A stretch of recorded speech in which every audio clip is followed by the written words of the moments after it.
We made it back from PAX. And, you know, as an effort to save some money, I told myself that I could only buy what I could fit into this bag. So we got some stuff. We got some Dungeons and Dragons and a board game. Got another board game. Got a playmat, dice tower. Got some more stuff in here. We got Pookie. We got a board game. I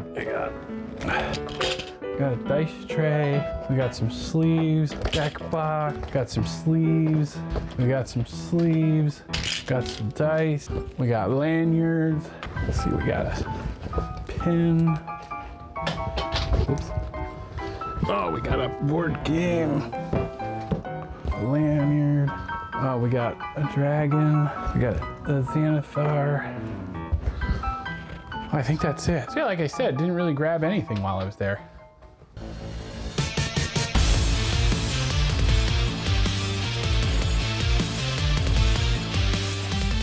Thank you so much for joining me today. I just want to take some time to share my adventure in Philly at PAX Unplugged with all of you. For anybody who doesn't know, PAX is the Penny Arcade Expo, and it is a series of gaming festivals for tabletop, arcade, and video games. PAX Unplugged, which is the event that we attended, is the extension of the physical gaming side. So essentially, you're looking at a convention with over 30,000 people playing card games, board games, miniatures, Dungeons and Dragons, holding competitions, and of course, an expo with over 70 exhibitors. Well, instead of just talking about it, why don't you go and take a look at some of the footage that I recorded while I was there.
First day, I think I was just overwhelmed. There was so many things going on that it even took us to the third and final day to figure out relatively where things were at. That's just how massive this event was. After meeting up with our friends, we explored the expo hall, and I have to say, I'm actually pretty proud of myself for being as reserved as I was. Between the fact that there was every trading card game that you could think of, there was also like convention exclusive stuff. So yeah, in an attempt to save some of my money on the first day, I then moved over to the Magic the Gathering tournament, which was hosted on the gaming side of the main hall. Unfortunately though, I got absolutely destroyed. It was a Modern Horizons 2 sealed event. And yeah, I mean, I really didn't do too well on the packs. I actually have some footage of me opening them. But more so, I was playing against, I don't know, the pros or something. I got destroyed. Yeah, after wrapping up the Magic tournament, we decided to head out to the hall and explore some of the more individual meeting rooms and gaming rooms that they had. They were all over the place. We found something pretty cool. There was a room where you can go in and pitch a board game, your board game, to a group of experts, and they will give you advice on your game and the delivery. So if you needed some practice before going to like a publisher, that was a great way to start. I thought that was amazing. Then after that, we headed into the workshop where they had a miniature painting class going on. I was immediately drawn in. It was freaking awesome. We sat through the whole thing, and I'll touch on that later because I have something to show you near the end of the video. Yeah, and that about wrapped up day one. We had a really nice hotel that we stayed at down in central Philly, really cool, all walking distance within the convention. So amazing kudos to our families that helped make that adventure possible. We're just super lucky to have you. Also, side note, I really messed up my ankle the weekend before ice skating. Don't know what made me think I could ice skate, but anyway, it's kind of why I don't have as much of some of the footage that I wanted to get. In addition, we actually had a couple of equipment malfunctions. So yeah, this is the best I got, but I really tried. So let's get into day two. So yeah, day two. I feel like we've finally had some clear objectives in mind as far as what we wanted to do. We'd entered into a couple of classic cardboard tournaments such as Sorry, Uno, and 13 Dead End Drive. It's like that game where you set up little traps in the house. I'll show you a picture of it. My friends each won first place in their respective games. So one of my friends won first place in the Uno competition, and another one of my friends won first place in the Sorry competition. I thought that that was amazing. I played Sorry, and I lost to an 8-year-old who was absolute savage on his card flips. I mean, he just like comboed off at the end and got like all his guys in the home before I was barely off home plate. There was also some drama with my girlfriend playing 13 Dead End Drive, a game that she enjoyed during her childhood. However, some people really took some of the game seriously. And I'm like, listen, bro, it's a game designed for 7-year-olds. Anyway, then it was back out to the expo floor on day two, and something happened that I did not expect. I got to sit down with a game developer to check out a card game. Me. Yeah, and I had to preface this because I actually met one of these developers talking about Flesh and Blood, nonetheless. He said that he was with a large group of players who also played Flesh and Blood, and they worked on a game called Doomtown. So he set me up with a lead community organizer to check out how the game worked, and we even talked about reviewing games on my channel. I mean, how sweet is that? So here's some footage of me sitting with Dave and Richard from Pinebox Entertainment, checking out the latest expansion of Doomtown. This expandable card game boasts a very flavorful depiction of a fantasy set in the Wild West. In Doomtown, you and your opponent build and fight for territorial control of a town. Player and movement styles are similar to that of a game of chess, and it features a unique mechanic where each card doubles as a suited playing card. So essentially, to resolve many of the conflict scenarios you'll encounter, you and your opponent will use your hand to play a round of poker to determine the winner or loser and determine the outcome of that scenario. The number and suits of the cards also double for deck building limitations. For example, you can only have 4 suited 9s, while there are dozens of suited 9s to build from. The game has over 20 years of lore behind it, and Pinebox Entertainment, who currently holds the publishing rights, is made up of super fans of the game who wanted to keep it alive. And I'm so glad that they did. Seeing the passion of the studio and how well the game plays and looks makes me recommend giving the game a try to anybody. And that was my first experience ever sort of interviewing someone as a content creator. And I'm so glad that I had the opportunity to do it, and I'm definitely wanting to do more of that. After meeting with the awesome folks from Pinebox Entertainment, it was time to redeem myself in the Magic tournament. Also, just to point out, had there been Flesh and Blood events there, that's exactly where I would have been. But unfortunately, I think just due to the game's newness and the fact that it's, you know, you register for the events ahead of time sometimes with the way the stores work, things like that, I just didn't get to do it. And I brought my decks hoping that I would see something. But I did run into a lot of players there, and I was really happy to see that.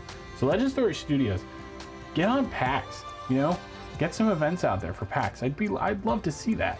So anyway, for any Magic players on here, the event was Pioneer. And I was only equipped with the Orshab Aura's Precon, and it wasn't even mine. I did not have high expectations with that, and I definitely didn't anticipate winning the event. But guess what? That's exactly what I did. Perfectly balanced, as all things should be. There's me with my prize tickets, and yeah, you can't see, but I have a big goofy smile on my face under that mask. And I put a lot of thought into the prizes available. I mean, there was play mats, there were cards, boxes of cards, sleeves, event exclusive items. So I got these freaking cute plushies. I mean, look at them. They even double as like dice. Yeah, that didn't happen. So yeah, it was pretty late by the time the Magic tournament wrapped up. So we met with the girls and we just checked out all the games that everybody got throughout the day. My girlfriend Allison, she got this game called the Red Dragon Inn. It is phenomenal. It is a ton of fun to play. Then we checked out the game library, which was super awesome. They had pretty much every existing game that you could think of in that library, and you got to try it out before you committed to buying it, so that was right up my alley. So yeah, that was day 2.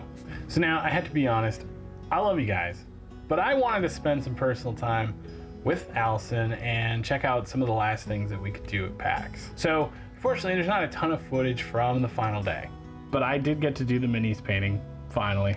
So I've never personally done miniature painting before. I have worked with paint and restoration, and I feel like I have a really keen sense of detail when it comes to those things. But yeah, this is how my little guy came out. So if you can see there, if it'll focus or not, there we go. Yeah, I mean, I think it looks pretty good. I have some more photos, maybe I'll show a little bit easier instead of how that focused there. Yeah, and I have to confess, I mean, it was like therapeutic. I spent so much time, I didn't even realize I was spending so much time painting the thing. And I already ordered a minis paint set, and actually I already had a board game with minis to go along with it that Allison got me a while ago. So yeah, that's gonna be taking over my life for the next couple months. And if you follow my channel, you're gonna notice that I have this thing I like to call gamer ADD. And I'm drawing this as a stereotypical comparison, not to downplay or put a trope onto ADD or ADHD, which are serious things.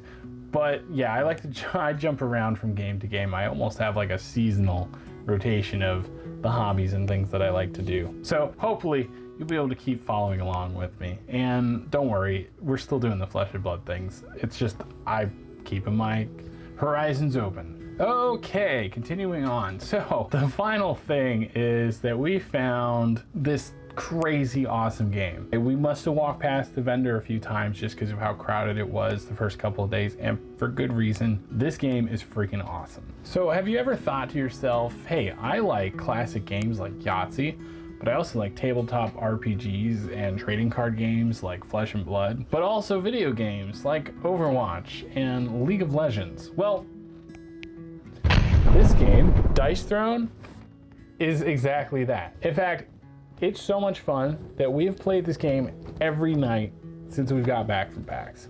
And I'm actually really hoping to talk about the game and get some content about it on this channel because it is super fun. I mean, you have to check it out, and we will. I have some unboxing, I have some first look footage, and some deeper dives into the heroes, the gameplay, and that kind of thing. So yeah, guys, I think that about wraps us up.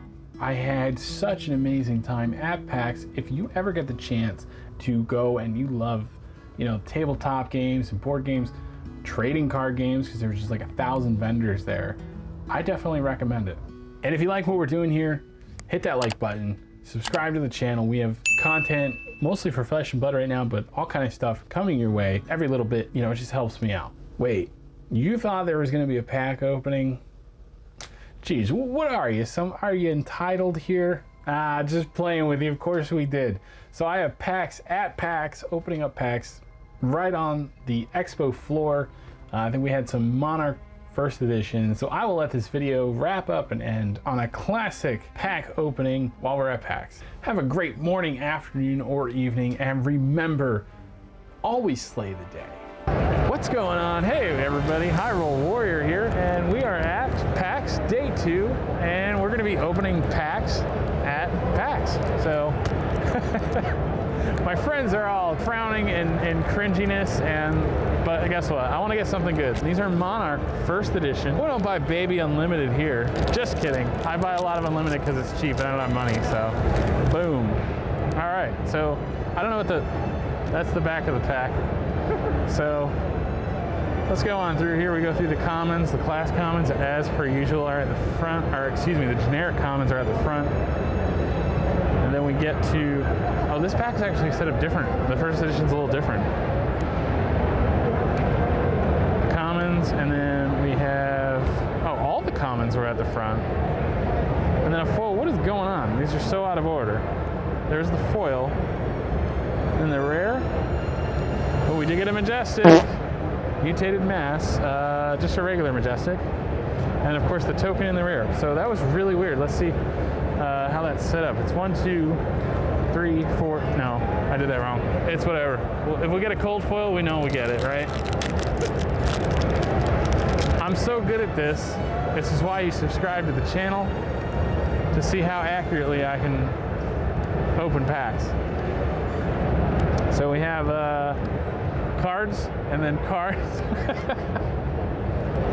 All right, I think the foil is behind this. Nope, I think the foil is behind this one. Oh, all right, that's pretty neat looking. Not a cold foil, but we'll take it.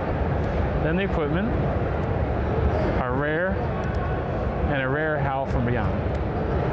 I can't get used to this. The Flesh and Blood seems to change the pack configuration in each set and each edition, so you know, there's no trick that you could learn throughout the entire thing to get this right. So common, I think I got it. I think it's 8 commons, and then after this one, nope, it's 9 commons. Nope, it's 10 commons. There's our foil. So Piercing Shadow of Ice, a rare, and a rare via the Vanguard. So what do you think? I don't know. Is everybody having fun? Yeah. All right, that's what I'm talking about. All right, let's take actual count this time. Not that it matters because we're halfway through the video. 1, 2, 3, 4, 5, 6, 7, 8. I think it's 10. 9. Yeah, it's 10. It's the 10th card. No, it's the 11th card. Wow, I don't know how to count. Why do you watch my videos? If I were you, I would unsubscribe right now. Don't do it! And nothing good out of that pack. That's all right. So what if we hit a cold foil Fable? I think the Great Library of Salon is going for like $800 right now. PAX, get that garbage out of here. So yeah, 1, 2, 3, 4.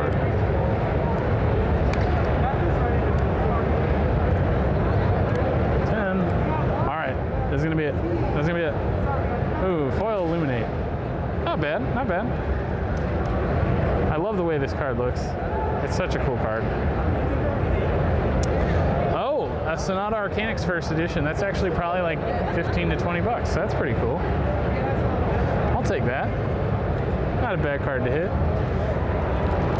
Good in any Runeblade deck, so definitely good. All right, last pack magic at PAX. 6 packs at PAX. Can we do it? Can we do it? Cold foil, cold foil, cold foil. Oh, just a regular common foil. That's okay.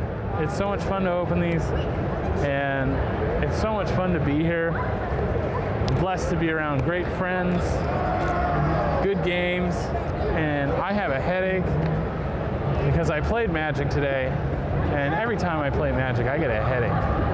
So, thanks for joining me, and we'll catch you on the next one.